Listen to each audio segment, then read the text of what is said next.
बहुत समय पहले की बात है। एक दूरस्थ राज्य में एक राजा रहता था जिसका नाम बाहुबली था। राजा एक वीर और न्यायप्रिय शासक थे, लेकिन उनके राज्य में एक बड़ी समस्या थी। राज्य के चारों ओर एक गहरा जंगल फैला हुआ था, जिसे लोग अंधकार वन कहते थे। इस वन में जाने से लोग डरते थे, क्योंकि वहां से कोई भी वापस नहीं आया था। राजा ने कई बार कोशिश की कि वह इस जंगल के रहस्य को समझ सके, लेकिन हर बार असफल रहा। एक दिन राज्य के एक वृद्ध संत ने राजा को बताया कि इस जंगल के भीतर 7 परियां रहती हैं, जो असाधारण शक्तियों की मालिक हैं। अगर राजा उन परियों से मिल सके और उनका विश्वास जीत सके, तो वे उसे ऐसे जादू से नवाजेंगी जिससे वह अपने राज्य की सभी समस्याओं को हल कर सकेगा। राजा ने निर्णय लिया कि वह इन 7 परियों की खोज करेगा और उनसे मदद मांगेगा। वह अपने सबसे अच्छे योद्धाओं के साथ जंगल की ओर चल पड़ा। कई दिनों तक चलने के बाद वह एक जादुई झील के किनारे पहुंचा, जहां एक बूढ़े व्यक्ति ने उन्हें रोका। वह बूढ़ा व्यक्ति वास्तव में एक परी द्वारा भेजा गया दूत था। उसने राजा को बताया कि परियां केवल उस व्यक्ति से मिलेंगी जो साहसी और दिल से पवित्र हो। राजा ने दूत से कहा कि वह अपनी प्रजा के भले के लिए आया है और किसी भी परीक्षा के लिए तैयार है। बूढ़े व्यक्ति ने राजा को 7 कठिन परीक्षाओं का सामना करने के लिए तैयार रहने को कहा। ये परीक्षाएं परियों की शक्तियों का प्रतिनिधित्व करती थीं। पहली परी थी जल की देवी जलपरी। राजा को एक सूखे कुएं से पानी निकालने की चुनौती दी गई। राजा ने अपनी समझ और धैर्य से काम लिया और भूमि के नीचे छिपी जलधारा का पता लगाया। उसने कुएं में पानी लाने के लिए मार्ग बनाया और सफल हुआ। दूसरी परी थी अग्नि की देवी अग्निशिखा। उसने राजा को एक धधकते जंगल में प्रवेश करने का निर्देश दिया। राजा ने अपनी बहादुरी और अपनी तलवार के जादुई कवच का उपयोग करके जंगल के भीतर से गुजरते हुए अग्नि को शांत किया। तीसरी परी थी वायु की देवी पवनप्रिया।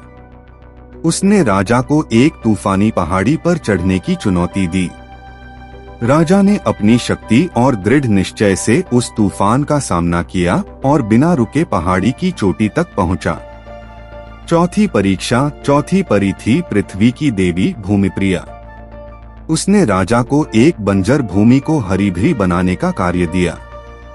राजा ने अपने ज्ञान और मेहनत से भूमि में बीज बोए और परियों द्वारा दी गई जादुई शक्ति से वहां हरियाली ला दी।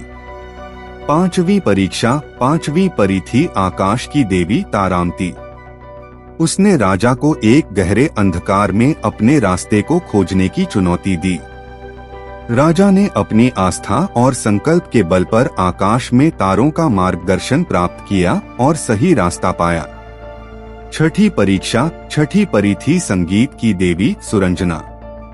उसने राजा को एक अदृश्य संगीत के माध्यम से रहस्य को समझने का कार्य दिया।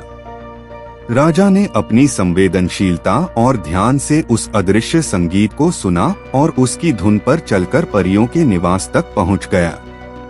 सातवीं और सबसे कठिन परीक्षा थी प्रेम और करुणा की देवी प्रेमवती। उसने राजा को एक दुष्ट राक्षस के रूप में अपनी सबसे बड़ी परीक्षा दी। राजा ने अपनी करुणा और प्रेम से उस राक्षस को पराजित करने के बजाय उसे सुधरने का अवसर दिया और राक्षस ने भी अपनी बुराइयों से तौबा कर ली। राजा ने इन सभी परीक्षाओं को सफलतापूर्वक पार किया। 7 परियां उनके साहस, धैर्य और परोपकार से प्रभावित हुई। उन्होंने राजा को अपना आशीर्वाद दिया और उसे एक जादुई पेंडेंट दिया, जिसे पहनने पर उसे अनंत शक्तियां प्राप्त होती और वह अपने राज्य की हर समस्या का समाधान कर सकता था। परियां राजा के राज्य में समृद्धि, शांति और सुख लेकर आईं। अंधकार वन का डर हमेशा के लिए समाप्त हो गया और वह स्थान एक सुंदर उपवन में बदल गया। राजा ने परियों से वादा किया कि वह हमेशा इस जादुई शक्ति का उपयोग सिर्फ अच्छाई के लिए करेगा और अपने राज्य की रक्षा करेगा। सातों परियां राजा की सहायता के लिए सदैव उपलब्ध रहीं और उनके राज्य का हर कोना खुशहाली से भर गया। इस प्रकार राजा और 7 परियों की यह जादुई कहानी उनके राज्य में सदा के लिए एक प्रेरणादायक कथा बन गई, जो हर किसी को यह सिखाती है कि सच्ची शक्ति सदा हृदय की पवित्रता, साहस और करुणा में होती है।